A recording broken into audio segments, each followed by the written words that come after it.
안녕하세요, 여러분. 오늘도 찾아왔습니다. 저는 아나운서 이다경입니다. 네, 오늘은 수술 후에 회복을 어떻게 하는지에 대해서 오늘도 차마지외과 대표 원장님 박인수 원장님 모시고 한번 이야기해 보겠습니다. 원장님 안녕하세요. 네, 안녕하세요. 네. 네, 안녕하세요. 반갑습니다. 회복에 대해서 오늘 좀 말씀을 드려보려고 합니다. 네. 회복이라는 게 솔직하게 말씀을 드리면 병원마다 차이가 사실 많이 있을 거예요. 이제 하지정맥류는 우리가 다리를 이제 수술을 하는 거기 때문에 당장 내가 걷고 활동을 하고 뛰어다니는데 영향을 줄 수가 있죠. 그래서 그렇죠. 네, 수술 후에 어떤 회복, 언제부터 내가 일상생활을 할 수 있느냐가 중요하고요. 네. 이게 어떤 방법으로 어떻게 수술을 했냐, 뭐 어느 병원에서 어떤 의사가 수술했냐에 따라서 엄청나게 사실 차이가 납니다. 그래서 이게 딱 일률적으로 얘기하기는 어려운데 오늘은 이렇게 저희 병원 기준으로 조금 말씀을 드리려고 해요. 그래서 네. 뭐 참고해서 오늘 조금 들어주시면 좋을 것 같습니다. 원장님 사실 수술하고 나면 저는 제일 궁금할 것 같은 게 언제 수술하세요? 일단 저희 병원은 100% 다음날 샤워가 가능합니다. 그래요? 예, 다음날 뭐 샤워하시는 데는 전혀 문제는 없으십니다. 너무 놀랍네요. 왜냐하면 네. 수술하고 나면 머리도 못 감을 것 같고 세수도 못 할 것 같고 막 이런데 바로 다음날 샤워 가능하다니 네, 맞습니다. 너무 놀랍습니다. 네. 그리고 혹시 물에는 그러면 뭐 목욕탕을 간다거나 네, 사우나를 맞습니다. 간다거나 이런 거는 어떻게 될까요? 네, 샤워는 가능한데 물에 들어가는 건 조금 더 시간을 두고 들어가시는 게 좋습니다. 뭐 사람마다 다르겠지만 네. 뭐 대략 한 수영장이나 탕목욕 하시는 거는 좀 2, 3주 정도 있다가 들어가시기를 권합니다.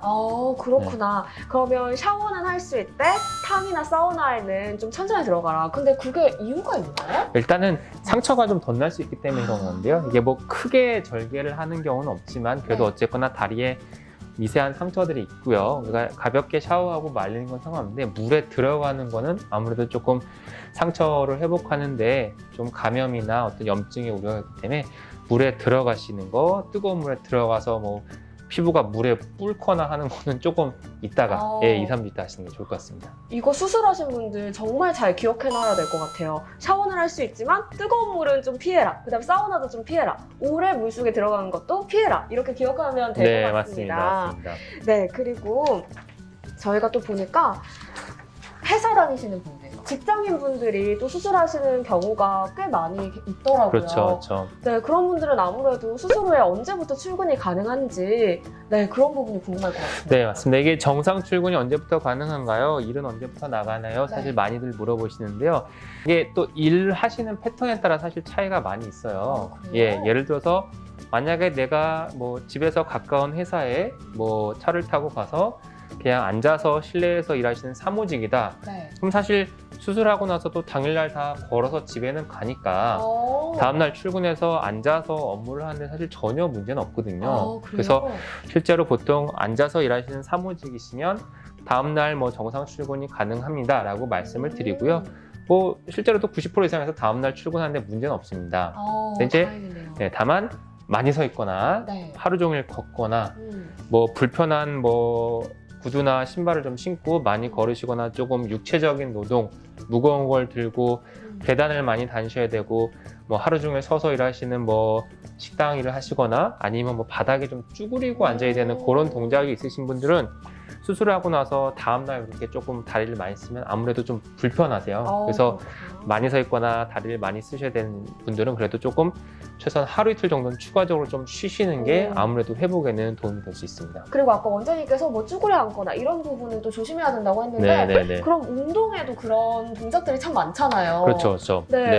운동은 또 언제부터? 그렇죠. 그래서 운동도 이제 또 여러 가지 종류가 있고요. 내가 네. 어떤 강도로 하냐에 사실 차이가 있는데 기본적으로 사실 뭐 상체 운동은 뭐 다음날 해도 전혀 상관없겠죠. 그렇죠? 뭐 예를 들어서 뭐 30분, 1시간씩 걷기를 하신다거나 뭐 하체 운동, 뭐 스쿼트나 하체 중량 운동을 하신다거나 뭐 앉았다 내렸다 하는 뭐 운동을 하시거나 뭐 달리기를 하신다거나 이런 경우에는 사실 하체에 뭔가 하중을 싣고 힘이 들어간 운동은 개인차가 있지만 개인차가 있다면 그래도 한 1, 2주 정도 안에는 조금 피하시는 게 조금 더 회복에 도움이 되고요. 이유는 수술하시고 나면 기본적으로 다리가 좀 붓고 멍이 드는데 그 상태에서 무리해서 하체를 많이 쓰게 되면 아무래도 붓기나 멍이 빠지는데 조금 시간이 더 걸릴 수가 있기 때문에 조금 더 빠른 회복을 위해서 하체 운동은 한 2, 3주 정도 있다가 하세요 라고 말씀을 드리고 또 하나 중요한 거는 그러면 뭐 3주 지났다 바로 딱 하면 안 되고요. 그래요? 예, 옛날에 내가 뭐 한 1시간 했다. 그럼 한 2, 3주 지나서 이제 멍도 빠지고 뭐 통증도 많이 좋았다. 할 수 있을 것 같은데 싶으시면 옛날에 1시간 했으면 뭐 오늘은 한 2, 30분 해보고 괜찮으면 또 하루 이틀 딱 한 3, 40분 해보고 해서 이렇게 서서히 강도를 올려서 내 회복되는 속도에 맞춰서 그냥 자연스럽게 무리되지 않는 범위 내에서 이렇게 하시는 게 사실 또 중요한 것 같습니다. 그렇군요. 내 몸 상태를 잘 살피면서 운동을 해라. 네, 말씀이시죠? 맞습니다. 예. 네, 그리고 이런 질문 하시는 분도 많으실 것 같아요. 또 음주는 언제부터 네. 가능할까? 일단 원칙상은 한 달이라고 말씀을 드려요. 꽤 예, 길죠? 네. 길죠. 근데 사실 한 달을 지키는 분들이 많지는 않은 것 같고요. 네, 나중에 와서 이렇게 얘기를 해보면 술 드셔도 됩니다. 이제 말씀은 사실 먹었어요라고 하시는 분들도 상당히 많아서 네, 기본적으로 이제 알코올이 우리 몸에 들어가게 되면 상처 회복이나 이런 걸 조금 지연시켜요. 그래서 조금 수술 부위가 염증 생기거나 하는 문제가 있기 때문에 교과서적으로 안전하게는 한 달 뒤에 이제 음주를 하라고 말씀을 드리는데. 뭐 실제적으로 임상적으로 뭐 한 달을 정확하게 딱 뭐 안 지켰다고 해서 큰일 나는 건 사실은 아닌데요. 그래도 뭐 조금 내 몸을 생각하시고 조금 안정적인 회복을 원하시면 최소한 뭐 한 3, 4주 정도는 조금 금주를 해주시는 게 빠른 회복에는 도움이 되십니다. 네, 이 부분 환자분들 잘 지켜주셨으면 좋겠습니다. 네네. 네, 그리고 또 이런 분들이 계실 거예요. 운동을 많이 하는 게 좋을까요? 아니면 가만히 푹 쉬는 게 좋을까요? 원장님, 이런 질문을 하시는 분들도 계실 것 같아요. 네, 맞습니다. 일단 운동을 빨리 시작을 한다고 해서 뭐 결과론적으로 크게 문제가 되진 않습니다. 예, 만약에 오늘 수술했는데 내가 내일 달리기를 한다고 해서 뭐 수술 부위가 어디가 잘못되거나 뭐 터지거나 뭐 재발을 하거나 이런 거는 사실은 없어요. 네. 다만 그냥 내가 불편한 거거든요. 네. 그래서 기본적으로 수술을 했으니까 고생해서 수술했는데 너무 무리해서 빨리 운동하지 말고 조금 천천히 회복되는 속도를 봐서 하라는 개념이고요. 운동을 빨리 한다고 해서 뭐 특별히 뭐 당장은 내가 좀 아프겠지만 수술 부위가 문제가 되거나 사실 그런 건 아니라서 내가 운동을 워낙에 많이 했고 내가 강도가 있게 운동을 했고 회복이 빠르면 조금 다른 분들보다는 불편하지 않다면 조금 빨리 하셔도 크게 문제가 사실 되지는 않습니다.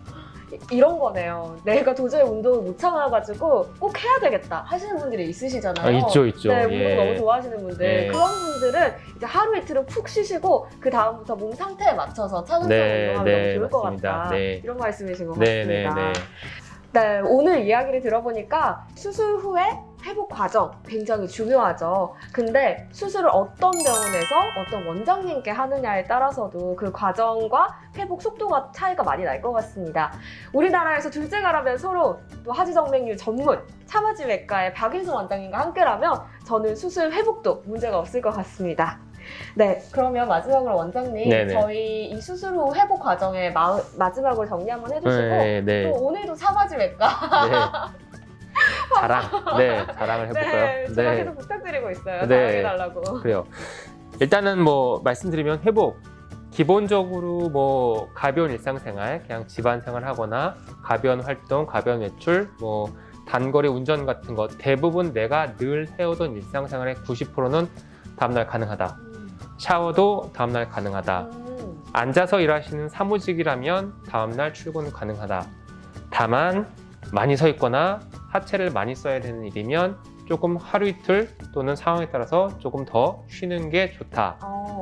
운동은 한다고 해서 당장 문제가 되진 않지만 회복을 위해서는 너무 급하게 서두르지는 말고 운동을 하시게 되면 갑자기 하지 말고 조금 단계를 밟아가면서 하는 게 좋다. 그리고 이게 수술을 하면서 보면 이렇게 수술을 하면 이런 부분은 이렇게 처리를 하는 게 환자분이 수술하고 덜 아프겠구나.